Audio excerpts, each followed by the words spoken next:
think it costs $39, is that right? For the year? So you still have access to it. For the lab component of this class, it will still be useful. As I'm going to show you today, it will also be useful in the lecture part of the class. However, I'm not going to make required assignments using the software. So I think you're going to want to use it anyway for various things, like when the heart's beating and stuff. But like last year I said, I want you to take a screenshot of complete anatomy muscle attachment for this particular muscle, that kind of question. We won't do it quite that way. But I want to encourage you, new friends, to get a copy of it. And I did this with the upper level kids too. I would like if there might be one or two of you who would be willing to talk about that software in terms of what it allows you to do, so that the new people would be encouraged to spend that money to have access to it. Anybody be willing to say a word or two about it? Okay, Maya. It's really, really, really helpful. Like, especially last year when we had to learn muscle attachments, muscles, bones. You can isolate pretty much exactly what you're looking for and make it move, and it tells you like how the description of it. Yeah, it's the #1 tool on the market. It's I mean, for $40, what you are capable of is any question you have about structure in the human body. You can search it and answer it in seconds. Amanda, you want to add something to that? She kind of stole the words out of my mouth. Because my favorite part was the description, because I learned through reading. So like it was helpful. You could also see like the muscles and stuff move. So that was helpful. But like I said, I learned better when I read things. So I was able to read the descriptions, and I was able to help, and also get familiar with like the vocabulary words. Because on the exams, like you're using what is like big words, right? So whenever you're like learning and reading on the software, it helps familiarize in your head. So. Yeah, I mean, the descriptions are like just world class. Right? Anything you touch, it tells you what it is, what it's attached to, how it works. I mean, it's just fabulous. Especially if you're not an auditory learner, because this class is very, very auditory. Like when he says that whatever he says is going to be on the test, he means that. So yeah, it's a good point. Yes. I mean, if you're more visual, then it's really helpful to be able to turn it in 3 dimensions and stuff. Yeah. Anybody else want to add something? Let me just give you a preview of today's content using it. And just to kind of, for the new people, just so you can see what this looks like, all right? So, I have the app open, and I've put the endocrine system up here. Endocrine organs. Just go dark for a moment.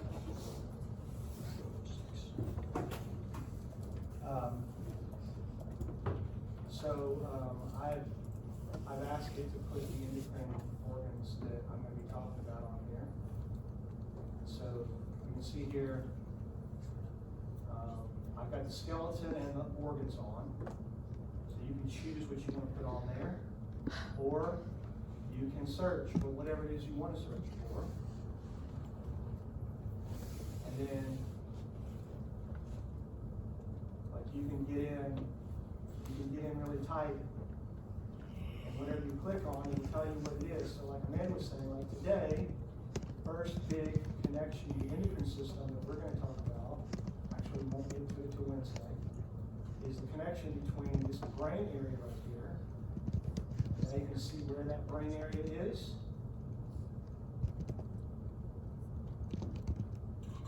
This brain area right here is called the hypothalamus. And like Amanda was saying, over here, gives you a detailed description and vocabulary about what this thing is. So words that I'll be using in class. also see the hypothalamus has a connection here to a gland. Sits right there. This stuff that's grayed out right here is bone. I'm wondering if any of you remember, what is the name of this bone right here?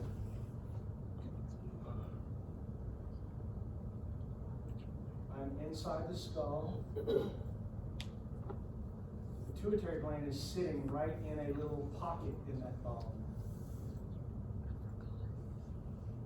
Anybody? Is it No, but you're close. is it loud? This is the sphenoid. Oh. This is the sphenoid, and that little pocket right there is the solar turcica of the sphenoid. All right? So just for power, yeah? I mean, showing you the power of this thing. This gland right here in my neck is the thyroid gland. And you can see little brown things back here on the back side of it. Those are the parathyroid glands. There. And again, Amanda, where are they? Artery, nerve supply, morphology, relationships, function. It's all right there.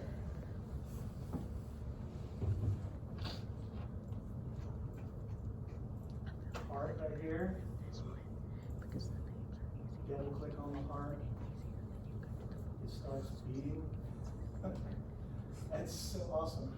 When we do cardiovascular, I'm going to use this to teach you what's happening to cause this beating heart to actually beat the way it does. This tells you the heart is an endocrine gland too. It makes hormones. Isn't that interesting? And then down here we've got the adrenal, kidneys, pancreas, ovaries, female here. Relationship with structures to each other. It's just such a powerful tool. And everything is here. All of the human body. So, like I said, I'm not going to, the first half of class, I really want you guys to get the musculoskeletal using it, because it will also make the muscles move for you and show you what they do.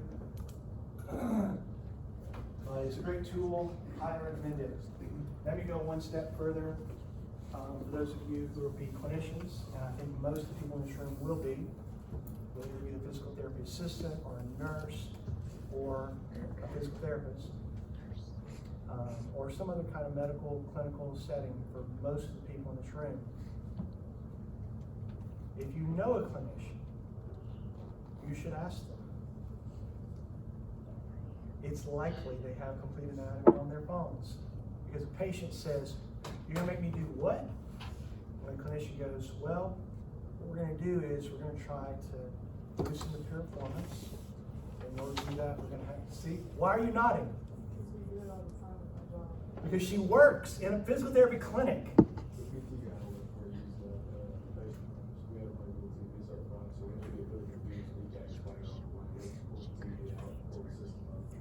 I did not plan this. This young man is just telling you. He's affirming for you. It's a great tool for your patients. Explain to them. I can show you on my phone what it's supposed to do. This is why you're doing this exercise. So it's fabulous, but not required second half. Occasionally you'll see it in class, but there's so many resources on the book level, videos that I'm going to use in the lab. We don't have to have it for the lab like we did term 1. All right. Any other questions? Nobody? Okay, so first up is the endocrine system. So let's define what the word means first. So there are two general types of secretions for the human body. We define those two types of secretions based on whether or not the gland that is making them has a duct that connects the gland to the target, or it doesn't. So this is broad, big umbrella categories for secretions, hormones in the body.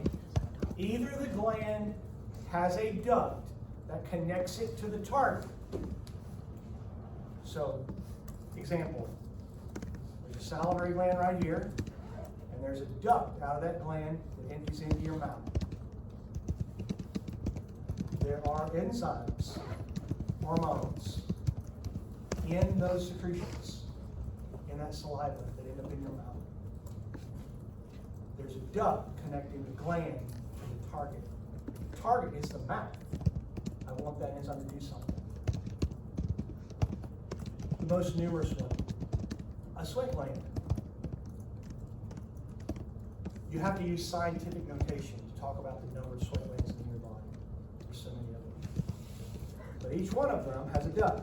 There's the gland sitting there in the dermis, and there's a duct. It goes up through the epidermis and it releases the sweat content onto the surface of the skin. That's the target. So if the duct has a gland, if the gland has a duct that takes its product to the target site, it's an exocrine, EXO.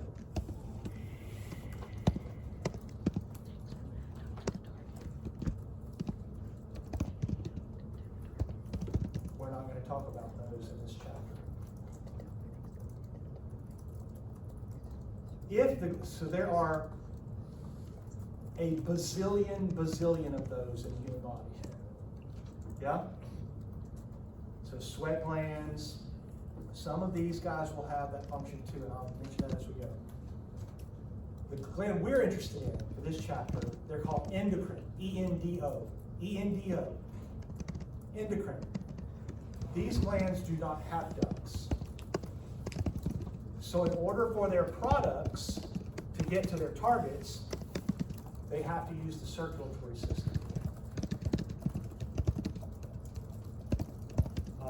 Let's think of an example that you would be able to think about in your brain already. Can anybody tell me what the pancreas does? Your pancreas. Secrete sugar. Huh? Does it secrete sugar? What hormone does the pancreas make? Insulin. Okay, so I'm gonna give you some other ones coming. Yeah, but I just mentioned this is one that people are familiar with. Most of you guys know someone who's taking insulin or Ozempic because they're type 2, or got insulin injections, or they're type 1, juvenile onset. By show of hands, I know somebody who is diabetic. This is the majority of the class, right? So we're talking about the pancreas function, we're talking about that, and the hormone we normally think about is insulin, because insulin lowers body sugar levels. So one big type is insulin dependent, another type is non-insulin dependent, and we'll talk about all that in the coming days. But the reason I mention it here is because insulin has to have a target. Like it's got to do something somewhere. So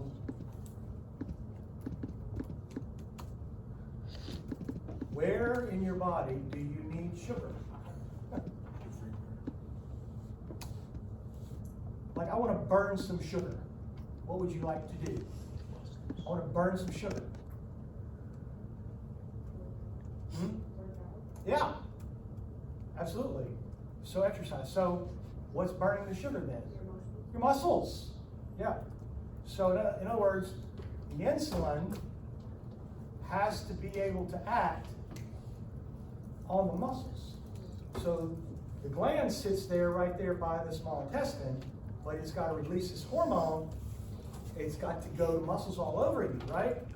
So it's not going to have little ducts that connect it to all those. Instead, what happens, the insulin gets released, the circulatory system takes it up, and now the insulin is in your blood. And the blood vessels go everywhere. So the endocrine gland is referred to as a ductless gland. And all that what that really means is there's not a specific duct connected to the secretory cells of the gland that connects it to its target. Instead, the gland just makes the product, releases it into the space, it gets taken up with the other fluid into the blood vessels, and then it gets transported in the body via the circulatory system. That's how endocrine glands work. Now, where we know there are a bazillion exocrine glands, the number of endocrine glands is actually limited. And so we'll get to talk about most of them, and this picture shows you a nice smattering of examples of the glands we're going to talk about. So these are ones I just showed you: pineal and pituitary, thyroid and parathyroid, thymus, adrenals, kidneys, pancreas, ovaries, testes. It is a finite number, the number of endocrine glands. And y'all, whenever somebody talks about hormones, like this person's having hormone problems, these are the glands you're thinking about, the endocrine glands. So the hormones in the human body. Now we're just going to take them piecemeal, and work our way through the glands. But before we do that, this is always the first day. See how far I can get with this? Yeah. So I know I'm not going to finish it. I'm going to make you work on it in the lab today.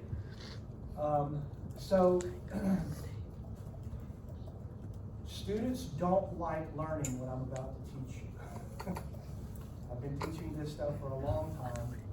And the reason they don't like learning it is because you can't put your hands on it, I think. Like when I say cyclic AMP or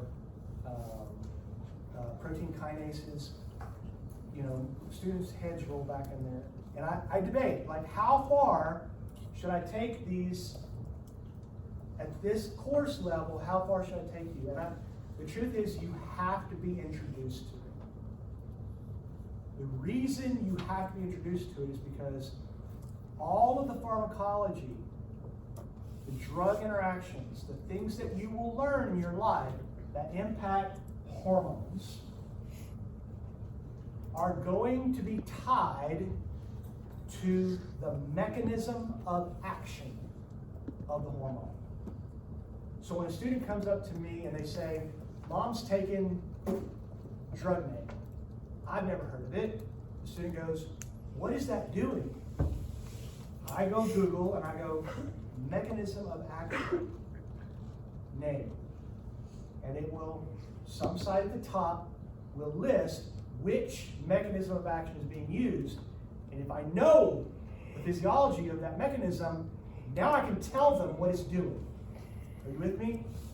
So you need, I know you don't think you do, you need to know at least the fundamentals of the mechanisms of action of different hormones.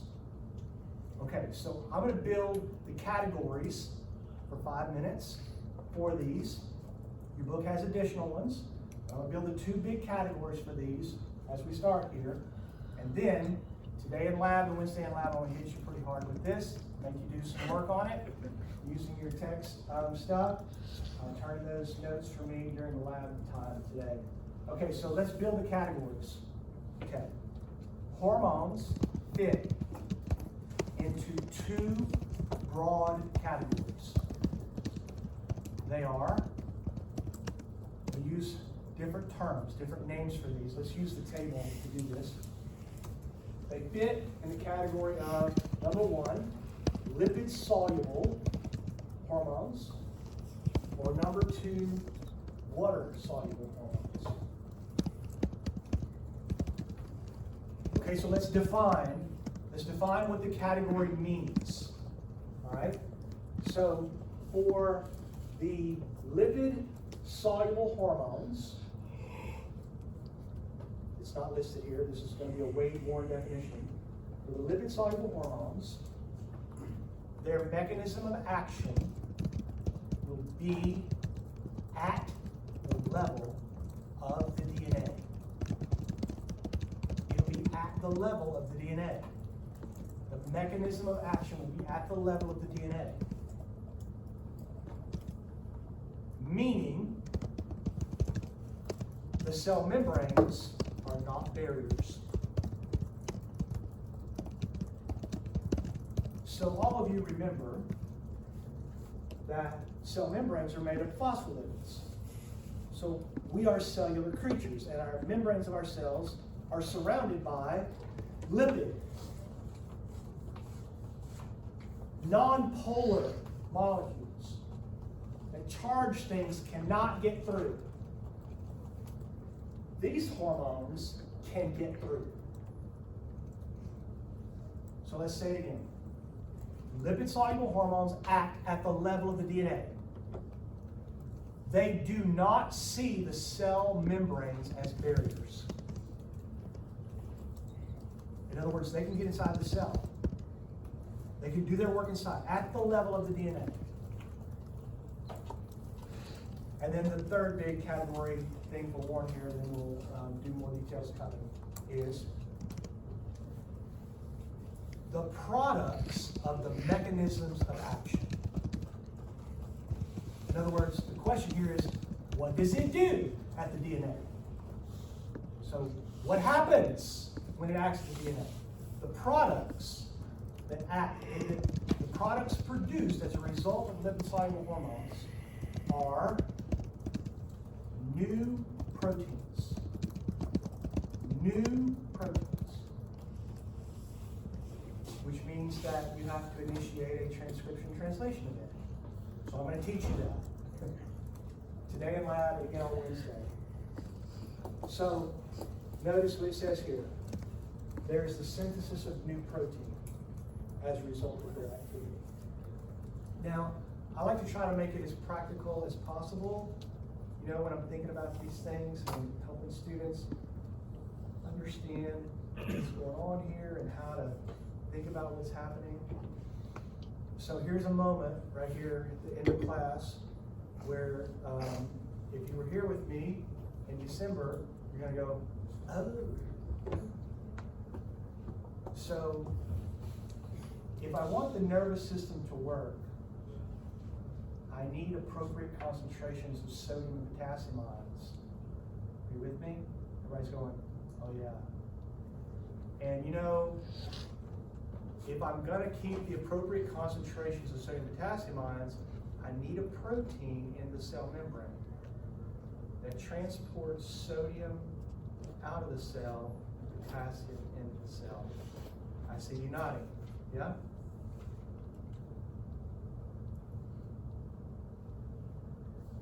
So the nervous system to work, I need proteins that can transport sodium and potassium.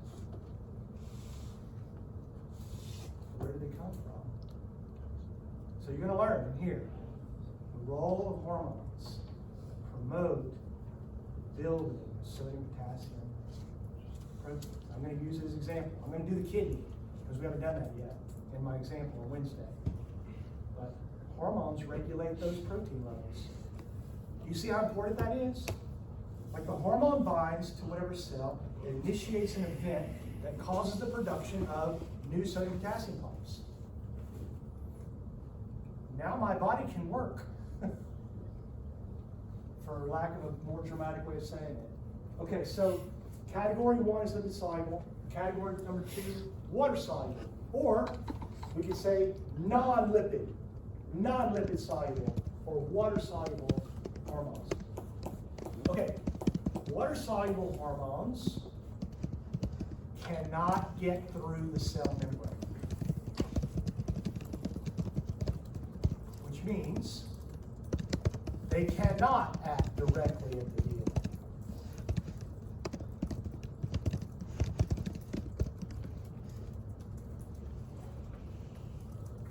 And third, this is the second messenger. I'm going to put it in words that you can understand. The result of water-soluble hormones is the activation of an existing protein. The activation of an existing protein is the role of the water-soluble hormone. So can I use one that you already know about?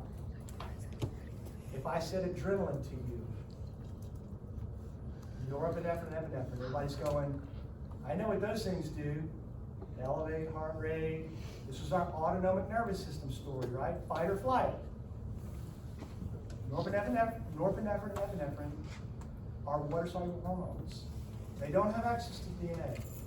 Well, what are they doing exactly? What do those hormones do? They make my heart rate go up. Yeah. They increase sugar levels in my body, which we're going to learn as part of this test session. How do they do that exactly? Well, there are some proteins that are being made inside the cells of your body right now. But they're not working. They're not doing their job. Because they're waiting for the hormone to bind. When the hormone binds to the receptor, it initiates events that make that thing go active. So I'm going to show you how that works. There will be some terminology you don't like, I know, but it'll pay off because as you begin to learn more about how drugs and things interact with the human body, these terms will be everywhere. You will see words like cyclic AMP and second messenger and protein kinases. So I'm going to give you at least enough terminology so that you can fit these two categories with mechanisms of action of drugs.